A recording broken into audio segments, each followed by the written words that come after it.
Yes people, good morning, good afternoon, good evening to all of you. कैसे सब लोग? Hope so आप सब लोग बहुत बढ़िया रहेंगे। मैं बता दूं, मैं भी बहुत अच्छा हूं। So guys, you have completed your FR का पेपर, एएफएम का पेपर कंप्लीट हो गया। Now next is audit, and after audit there is a direct tax and international taxation paper, paper number 4। But इस बार डीटी में आपको 1 डे का लीव है, बट आप देखोगे ऑडिट में आपको 3 डेज का लीव है। तो मैं आपसे एक रिक्वेस्ट करूंगा कि out of that 3 days at least 1 day है that you should be utilise for the direct tax. आपको एक दिन है वो डायरेक्ट टैक्स के लिए यूटिलाइज करना चाहिए, क्योंकि डायरेक्ट टैक्स का पेपर बहुत वास्ट है। फिर आप इनडायरेक्ट टैक्स देखोगे तो इनडायरेक्ट टैक्स में you have the sufficient leave, so don't worry about that. तो आपको डायरेक्ट टैक्स के लिए आपको 1 डे यूटिलाइज करना है फ्रॉम द ऑडिट का जितना छुट्टी है, जितना ऑफ है, लीव है, उसमें से आपको यूज करना है। तो देखिए, आज आपने एएफएम का पेपर दिया, now next is audit, but audit के बीच में आपको 3 डेज का लीव है। तो मेरा मानना यह है कि आज का दिन एंड कल का दिन means today and tomorrow you should utilise for the direct tax. आप डायरेक्ट टैक्स के लिए यूटिलाइज कर दो। लेकिन आपका डाउट ये रहेगा कि सर हम ये 1.5 डेज जो डीटी को देने वाले हैं, सर उसमें हम कौन कौन से टॉपिक को कंप्लीट करें। तो मेरा सजेशन आप लोगों के लिए यह रहेगा कि आप एक काम करिए, प्रैक्टिकल टॉपिक कंप्लीट करिए। बिकॉज प्रैक्टिकल क्या रहता है ना, आपको याद रह जाता है। But if you do the theory, अगर आप थियरी किया या जैसे असेसमेंट प्रोसीजर आपने उठा लिया, तो वो जब डायरेक्ट टैक्स का पेपर होगा तब तक याद रहेगा या नहीं रहेगा। तो उससे बेटर यह है कि आप प्रैक्टिकल टॉपिक है वो कंप्लीट करिए। मैं अगर आपकी जगह होता तो मैं क्या करता, तो मैं आज के दिन क्या करता, आज एंड कल, टुडे एंड टुमारो जो है, ये मैं यूटिलाइज करता ये प्रैक्टिकल टॉपिक कंप्लीट करने के लिए। तो आप एक काम करिए, कैपिटल गेन को कंप्लीट कर लीजिए फटाफट। After that you can complete the income from other sources, ये dividend, deem dividend, liquidation, amalgamation and PGBP यहां तक अगर आपका से पॉसिबल है, 2 से लेके 7 तक है, if it is possible to complete today and tomorrow, just do it यार। तो उससे क्या होगा, जब डीटी का पेपर होगा ना, उससे पहले आपको 1.5 डेज मिलेगा that you can utilise for the remaining topics.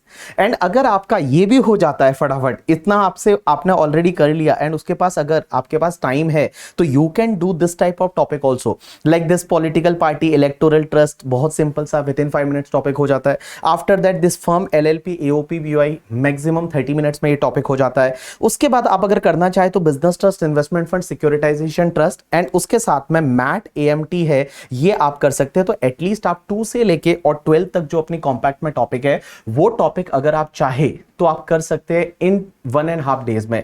तो ये 1.5 डेज आप ऐसे यूटिलाइज करिए। उसके बाद में आप ऑडिट पढ़ना चालू करिए, बिकॉज ऑडिट के लिए you will have the 2.5 days. तो 2 दिन पूरे आपको मिलने वाले हैं। उसके बाद में भी आपको एग्जाम वाला डे है, वो आपको मिलने वाला है। बट एक चीज ध्यान रखना, ये टाइम वेस्ट मत करना। बिकॉज बहुत बार एग्जाम में ऐसा होता है, जब अपने पास ज्यादा टाइम होता है ना, तो अपन बहुत ज्यादा आराम से करते हैं और बोलते हैं कर लेंगे, वैसा करके अपना टाइम वेस्ट कर लेते हैं। लेकिन एक चीज ध्यान रखना, जितनी आपने मेहनत लास्ट के 6 मंथ में की है, दिस इज द टाइम जब आपको उसको फ्रूट मिलने वाला है, आपको उसका रिजल्ट मिलने वाला है। तो आप अपने आप को इस टाइम पे संभाल लेना, इस टाइम पे टाइम वेस्ट मत करना, एंड सिर्फ आपको पढ़ना है। तो please utilise this time properly. अच्छा, ये जो टॉपिक्स आपको मैंने दे रखे हैं, ये पूरा कंपाइलर का लिस्ट है, और कंपाइलर में यहां पे जो क्वेश्चंस नंबर दे रखे हैं, that question number are priority question. तो अगर आप लास्ट डेज पे इतना भी अगर आप देख लेंगे तो that will be the sufficient. यहां पे आपको क्वेश्चन नंबर दे रखे हैं। उसके साथ साथ में आपको मैं बताऊं ना, don't skip the MTP and RTP. तो जो आपकी एमटीपी है for the may 2024 exam and RTP for the may 2024 exam आपको करके जाना है। एंड गाइस, आरटीपी में है ना, there are various amendment related questions है, और आरटीपी का revision lecture also I have recorded, means I have recorded the lecture for the RTP. आपको ऑलरेडी यूट्यूब पे उसका लेक्चर मिल जाएगा। अगर कहीं पे आपको एमसीक्यू में डाउट आता है तो वहां से देख सकते हैं। बहुत सारे बच्चों को एमटीपी जो मॉक टेस्ट पेपर है 2 सीरीज, मार्च वाला एंड अप्रैल वाला, बहुत सारे बच्चों को उसमें एमसीक्यू में डाउट आते हैं। तो मैंने क्या किया, वो एमसीक्यू को सॉल्व करके ऑलरेडी मेरे टेलीग्राम ग्रुप पे डाला है। तो टेलीग्राम ग्रुप पे आप देखोगे explanation of the MTP MCQs आपको वहां से मिल जाएगा। तो गाइस, आप लोगों का ये स्ट्रेटेजी रहना चाहिए। ये आज का दिन, कल का दिन है, आप you should utilise for the practical जो टॉपिक्स है वो आप कंप्लीट करिए। फिर आप ऑडिट पढ़िए 2 दिन ऑडिट सफिशिएंट है, और उसके बाद में फिर वापस आपका डीटी का पेपर रहेगा। तो 1.5 डेज है, वो आपको फिर डीटी पढ़ना है।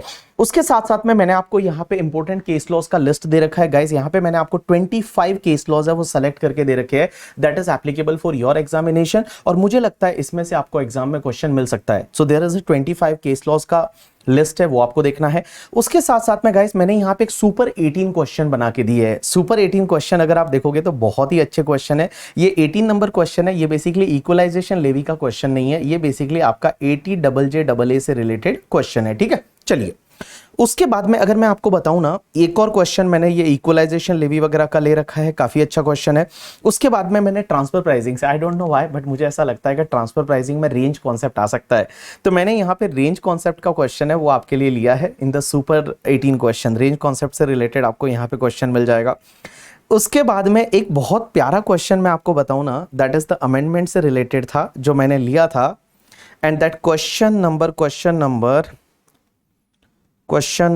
जो 6 क्वेश्चन नंबर आप 6 देखेंगे ना, दिस 6 क्वेश्चन नंबर 6, या गाइस प्लीज आप इस क्वेश्चन को बहुत अच्छे से करिएगा। क्वेश्चन नंबर 6 को आप बहुत अच्छे से करिएगा। ये क्वेश्चन नंबर 6 115 बीएससी का जो अमेंडमेंट है वो भी कवर करता है, एंड उसके साथ साथ you know that life insurance policy में अमेंडमेंट हुआ है, and in the life insurance policy there is an amendment कि if life insurance policy is taken on or after 1st April 2023 and premium is more than 5 lakh then maturity will be taxable। so question ये आता है कि sir premium 5 lakh लेते time क्या उसमें GST include होगा या नहीं? नहीं, जीएसटी इंक्लूड नहीं होता है। तो ये वाला वो क्वेश्चन है जिसमें ये जीएसटी से रिलेटेड वगैरह एडजस्टमेंट है, and after that you know that in that type of policy आपका टर्म प्लान कवर नहीं होता। टर्म प्लान किसको बोलते हैं? ऐसा प्लान जिसमें मैच्योरिटी पे कुछ नहीं मिलने वाला, that is called term plan. अगर आप मरते हो, डेथ होती है, देन ओनली आपको पैसा मिलता है, अदरवाइज आपको पैसा नहीं मिलता, that is called term plan. तो टर्म प्लान इसमें कवर नहीं होता है।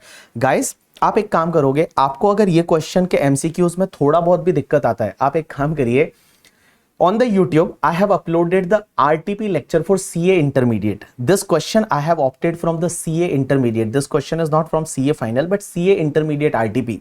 तो आप YouTube पे जाएंगे और CA intermediate का जो RTP है उस RTP वाले लेक्चर पे क्लिक करेंगे तो RTP का पहला ही ये MCQ है जो सीए इंस्टीट्यूट ने दे रखा है। ये इंटरमीडिएट का क्वेश्चन है बट आई फील दैट कि सीए फाइनल में आ सकती है ऐसी बहुत सारी चीजें, because this is the amendment. तो अमेंडमेंट है तो सीए फाइनल में भी आ सकता है, और मैंने ये सुपर 18 क्वेश्चन जो बनाए हैं उसमें मोस्ट ऑफ अमेंडमेंट कवर करने की कोशिश की है, ठीक है। चलिए तो मैंने आपको आज का जो ये सेशन था इसमें मैंने सिर्फ आपको ये बताया है कि आपको कैसे अभी ऑडिट के पहले आपको जो इतना 3 दिन का टाइम मिला है उसको कैसे यूटिलाइज करना है। 1 day you should give for the direct tax, बाकी के 2 दिन है वो आप ऑडिट के लिए दीजिएगा, एंड उसके बाद में आपको कैसे पढ़ना है। सो बाकी रिविजन लेक्चर्स वगैरह है, आरटीपी का लेक्चर है वो ऑलरेडी यूट्यूब पे अवेलेबल है, यू कैन फॉलो दैट। बाकी आपको बुक में जो दे रखा है उससे आपको पढ़ना है, एंड बी कॉन्फिडेंट, अच्छे से कॉन्फिडेंट रहो। एक बात बता दूं, इस बार के पेपर जो है वो अच्छे आएंगे। इस बार का रिजल्ट भी बहुत अच्छा आ रहा है। मेरे को पता नहीं ऐसा क्यों इंट्यूशन आ रहा है कि इस बार का रिजल्ट बहुत अच्छा रहेगा, और ऐसा होता है बिकॉज आप नवंबर 2020 की बात करोगे ना, तो नवंबर 2020 में भी ऐसे ही एग्जाम पोस्टपोन हो रहा था, नहीं हो रहा था due to the COVID and all, and उसके बाद एग्जाम हो गया था नवंबर 2020 का, एंड आप नवंबर 2020 का रिजल्ट देखेंगे बहुत अच्छा था। तो आई एम एक्सपेक्टिंग कि इस बार का रिजल्ट है वो भी बहुत अच्छा आएगा। बस थोड़ा सा पुश और कर लो अपने आप को, थोड़ा सा और पुश कर लो और आराम से आप पास हो जाओगे। तो ये आपका स्ट्रेटेजी फॉलो कैसे करना है, तो आपको क्या करना है, अभी जो टाइम है उसमें से कुछ टाइम आप डीटी के लिए यूटिलाइज करिए, एंड 1.5 डेज आपको जो मिलेगा उसमें आपको यूटिलाइज करना है। सर वो 1.5 डेज जो हमको मिलेगा डीटी के लिए हमको क्या करना चाहिए? क्या ये जितने भी प्रायोरिटी क्वेश्चन दे रखे हैं ये सब करने चाहिए? अगर आप सब क्वेश्चन देख पाते हो तो बहुत अच्छी बात है, बट अगर आप इतना नहीं देख पाते हो तो जैसे सुपर 30 में जो क्वेश्चन है, जैसे मैं बात करता हूँ पीजीबीपी की, तो पीजीबीपी में जो मास्टर क्वेश्चन है, अगर आप ये मास्टर क्वेश्चन करते हो तो काफी सारी चीजें आपकी क्लियर हो जाती है। और ये मास्टर क्वेश्चन मैं सुपर 18 में भी दे रखा है और आपके कंपाइलर में भी दे रखा है। सुपर 18 में जो ये मास्टर क्वेश्चन दे रखा है उसमें मैंने एक एक्स्ट्रा एडजस्टमेंट और डाला है जो कि आपको बता रहेगा 43B में H में वो एक अमेंडमेंट आया है कि जब आप स्मॉल एंड माइक्रो एंटरप्राइज को पे करते हो तो आपको सेक्शन 15 की टाइम लिमिट के अंदर पे करना रहेगा, अदरवाइज वो एक्सपेंडिचर आपका डिसअलाउड हो जाएगा। तो that one amendment 1 point I have covered here also करके, ठीक, इन द मास्टर क्वेश्चन। तो आप चाहे तो आप यहीं से कर सकते हैं सुपर 18 में से, ठीक है। चलिए उसके बाद में आपका क्वेश्चन रहेगा कि सर ये वाला फाइल हमको कहां पे मिलेगा? ये वाला फाइल आपको टेलीग्राम पे दे रखा है, तो टेलीग्राम ग्रुप जो है दैट इज सीए भवर बोराना, जो कि वेरीफाइड चैनल है, उस चैनल को आप ज्वाइन कर लीजिए एंड वहां पे आपको ये फाइल है वो फाइल आपको मिल जाएगी। Just refer this file and उसके अकॉर्डिंगली आप अपना प्रिपरेशन करिए। तो आप क्या करेंगे, अभी ऑडिट से पहले आप इतना एटलीस्ट आप जो है प्रैक्टिकल पार्ट कवर कर लीजिए, और जब ऑडिट आपका हो जाएगा उसके बाद में फिर जो है वो आपको इंटरनेशनल टैक्सेशन एंड ये बाकी वाले जो टॉपिक्स है वो आपको देखने चाहिए करके, ठीक है।